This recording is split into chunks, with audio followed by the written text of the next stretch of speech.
Hello दोस्तों, welcome to my channel Kesarwani academy. अब fourth unit का अगला टॉपिक है फंड। ठीक है, फंड का क्या मीन्स होता है। पहले पॉइंट में आप लोग बताएंगे फंड जो होता है रिफर्स करता है मनी को। ठीक है, पैसों का रिफर्स करता है ये। फंड का मतलब ही होता है मनी। ठीक है, अब मनी की जरूरत हमें कहाँ पे पड़ती है। देखो, किसी बिजनेस को स्टार्ट करने में या रन करने में हमें पैसों की जरूरत पड़ती है, मनी की जरूरत होती है, रिक्वायर होती है। ठीक है, तो ये आप लोग इसके अंदर बताएंगे पहले पॉइंट में। सेकंड पॉइंट में आप बताएंगे कि fund is a financial investment. ठीक है, आप पैसों मतलब फंड जो है उसको आप लोग क्या कह सकते हैं कि आप पैसों का इन्वेस्टमेंट कर रहे हैं अपने कंपनी के अंदर या ऑर्गेनाइजेशन के अंदर। किन चीजों के लिए? प्रोडक्ट डेवलपमेंट के लिए। ठीक है, मतलब जो आपकी कंपनी में प्रोडक्ट बन रहे हैं, सर्विस ओपन हो रही हैं, उन सबके डेवलपमेंट के लिए आप फंड का इन्वेस्टमेंट कर रहे हैं। ठीक है, मैन्युफैक्चरिंग के लिए, एक्सपेंशन के लिए, सेल्स एंड मार्केटिंग के लिए। ठीक है, सेल्स मतलब बिक्री के लिए अपने प्रोडक्ट की या सर्विस की, मार्केटिंग के लिए, ऑफिस स्पेसेस एंड इन्वेंट्री, इन सब चीजों के लिए आप फाइनेंशियल इन्वेस्टमेंट कर रहे हैं अपने कंपनी में। ठीक है, फंड का। अब देखिए आता है types of fund for starting project. ठीक है, मतलब एक प्रोजेक्ट को स्टार्ट करने के लिए कितने प्रकार के आपके टाइप्स होते हैं फंड्स के। ठीक है, तो पहला टाइप आता है गवर्नमेंटल ग्रांट। ठीक है, इसके अंदर आप लोग क्या बताएंगे कि देखो गवर्नमेंटल ग्रांट क्या होता है। एक पैसों का जोड़ होता है जो गवर्नमेंट के द्वारा या ऑर्गेनाइजेशन के द्वारा दिया जाता है एक पर्टिकुलर पर्पज के लिए। ठीक है, ऐसा आप लोग समझ सकते हैं कि देखो कोई भी प्रोजेक्ट या ऑर्गेनाइजेशन हमें दी बनाने के लिए। ठीक है, तो उस प्रोजेक्ट को बनाने के लिए ऑर्गेनाइजेशन हमें फंड देगी, पैसे देगी। ठीक है, कि आप इस प्रोजेक्ट में जितना भी पैसा लग रहा है वो कंपनी उठाएगी, या गवर्नमेंट भी दे सकती है। अगर गवर्नमेंट के द्वारा कोई भी प्रोजेक्ट तैयार करने के लिए कहा गया है तो फिर उसका पैसा गवर्नमेंट देगी। ठीक है, फंड के रूप में। ये आपका आता है गवर्नमेंटल ग्रांट के अंदर।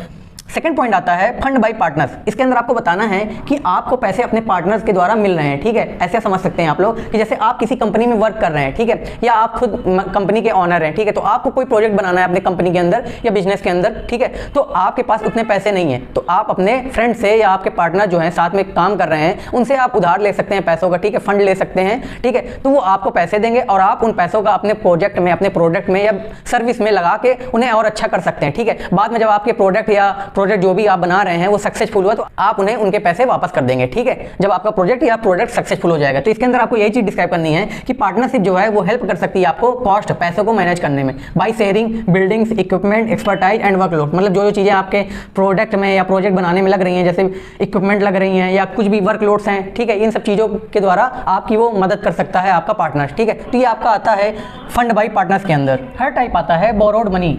आप लोग इसके नाम से ही समझ रहे होंगे कि इसका मतलब है कि आप किसी से पैसे उधार ले रहे हैं। ठीक है, अब आपको जो पैसे उधार देगा, मनी उधार देगा, वो पहले देखेगा कि आप जो भी प्रोडक्ट बना रहे हैं या जो भी प्रोजेक्ट पे वर्क कर रहे हैं वो फ्यूचर में चल के सक्सेसफुल है कि नहीं है। ठीक है, अगर वो सक्सेसफुल है प्रोजेक्ट या प्रोडक्ट जो भी आप बना रहे हैं तो वो फिर आपको पैसे या लोन देगा। ठीक है, अब इसलिए लोन देगा क्योंकि फिर आप फ्यूचर में चल के उसके पैसों को इंटरेस्ट के साथ वापस कर सकते हैं। ठीक है, तभी वो आपको लोन देगा। ठीक है, जिससे आप पैसे उधार ले रहे हैं। फोर्थ टाइप आता है डोनेशन। ठीक है, इसके अंदर आप लोग क्या डिस्क्राइब करेंगे कि देखिए प्रोजेक्ट जो आप बना रहे हैं, ठीक है, उस प्रोजेक्ट के लिए आप कम्युनिटी के पीपल से, मतलब जो कम्युनिटी के लोग हैं उनसे अपील करेंगे। ठीक है, अब अगर आपका प्रोजेक्ट अच्छा हुआ, ठीक है, तो वो लोग क्या करेंगे, आपको डोनेशन देंगे। ठीक है, देखेंगे वो लोग कि आप जो प्रोजेक्ट बना रहे हैं या प्रोजेक्ट के अंदर जो भी प्रोडक्ट सर्विस ओपन करेंगे आगे चल के, ठीक है, वो अच्छी चीज के लिए कर रहे हैं। ठीक है, लोगों के भले के लिए कर रहे हैं, तो फिर वो आपको सपोर्ट करेंगे। ठीक है, डोनेशन देंगे।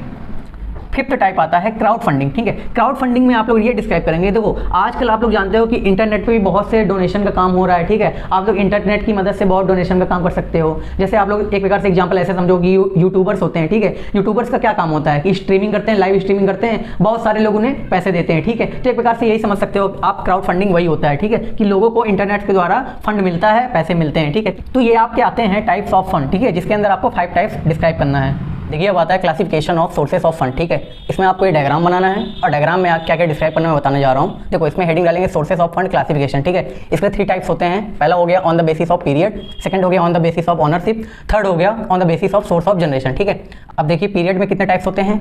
फर्स्ट हो गया लॉन्ग टर्म, सेकंड हो गया मिडिल टर्म, थर्ड हो गया शॉर्ट टर्म। ठीक है, ऐसे ही ऑनरशिप में कितने टाइप्स होते हैं, 2 टाइप्स होते हैं। ऑनर्स फंड होता है, सेकंड होता है बोरोज फंड। ठीक है, थर्ड होता है सोर्स ऑफ जनरेशन। इसमें कितने टाइप्स होते हैं, 2 टाइप्स होते हैं, internal sources and external sources. ठीक है, अब इनकी आप लोग डिफिनेशन क्या लिखेंगे, मैंने यहाँ पे कीवर्ड फॉर्म में लिखा है, मैं आपको एक एक डिस्क्राइब करूंगा और आप लोग वही एग्जाम में अच्छे से लिख के आना। ठीक है, फर्स्ट आता है लॉन्ग टर्म। ठीक है, लॉन्ग टर्म के अंदर बताएंगे आप लोग मोर देन 5 ईयर्स। इसके अंदर आपको डिस्क्राइब करना है कि जो आपको सपोर्ट मिल रहा है, फाइनेंशियल सपोर्ट मिल रहा है, आपको 5 साल के बाद वो पैसे चुकाने होंगे। ठीक है, आपको 5 साल तक कोई भी टेंशन नहीं है, आप उसका यूज कर सकते हैं, लोन का यूज कर सकते हैं, फंड का यूज कर सकते हैं। 5 साल के बाद आप लोग उसे पे कर सकते हैं। ठीक है, रिपे करना होगा आपको वो पैसों का। सेकंड आता है मिडिल टर्म। मिडिल टर्म में आप लोग को बताना है कि 1 साल से ज्यादा और 5 साल से कम। ठीक है, मतलब इन 1 साल से ज्यादा और 5 साल से कम के बीच में आपको वो पैसे चुकाने होंगे जिससे आपने ये फंड लिया है। ठीक है, थर्ड आता है शॉर्ट टर्म। शॉर्ट टर्म के अंदर बताना है कि ये छोटे पीरियड के लिए होता है ये फंड। ठीक है, आपको 1 साल के अंदर ही इसको चुकाना होता है। सेकंड आता है on the basis of ownership, ठीक है। इसके अंदर पहला है ऑनर्स फंड। इसमें आप लोग क्या बताएंगे, देखिए ये फंड जो है कौन देता है, बिजनेस, जो बिजनेस का ऑनर है, कंपनी का ऑनर है, वो इस फंड को देता है, ठीक है। किसको देता है, जो प्रोजेक्ट बना रहे हैं, ठीक है, उन लोगों को ये फंड प्रोवाइड कराता है और आगे चल के वो प्रोजेक्ट जब सक्सेसफुल हो जाता है फिर इंटरेस्ट के साथ उनसे वापस पैसे अपने ले लेता है, ठीक है। सेकंड आता है बोरोड फंड। इसके अंदर आप लोग बनाएंगे कि with the help of loans और बोरिंग, ठीक है, मतलब आप किसी से उधार भी ले सकते हैं या लोन भी ले सकते हैं, जैसे बैंक के द्वारा, ठीक है। इन सब के द्वारा आप फंड्स को यूज कर सकते हैं अपने प्रोजेक्ट में, ठीक है।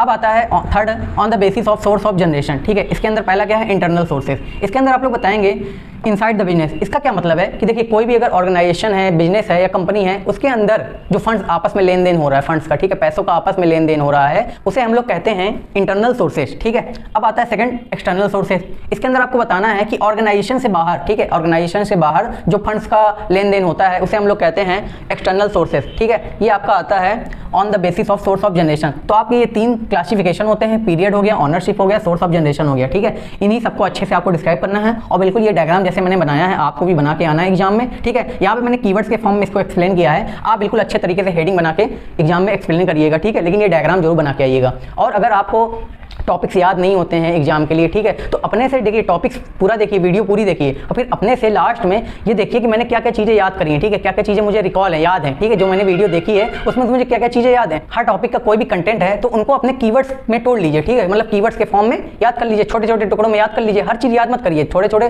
टुकड़ों में जिससे आपको याद रहे पूरी चीज़ें, उनके फॉर्म में याद करिए और फिर जाके एक्सप्लेन करिए एग्जाम में। आप लोग एक्सप्लेन तो कर ही लेंगे अच्छे से एग्जाम में, ठीक है। तो ऐसे कोई भी चीज़ें हो, थ्योरेटिकल सब्जेक्ट हो, इन सबको ऐसे ही याद किया जाता है, ठीक है। पूरी चीज़ें याद नहीं करी जाती हैं, थोड़ा बहुत आप लोग याद करिए और फिर उसको एक्सप्लेन करिए अच्छे से जाके एग्जाम में, ठीक है। तो थैंक यू गाइज। अगर आपको वीडियो पसंद आई तो वीडियो को लाइक करें, शेयर करें और मेरे चैनल को सब्सक्राइब करें। Thank you.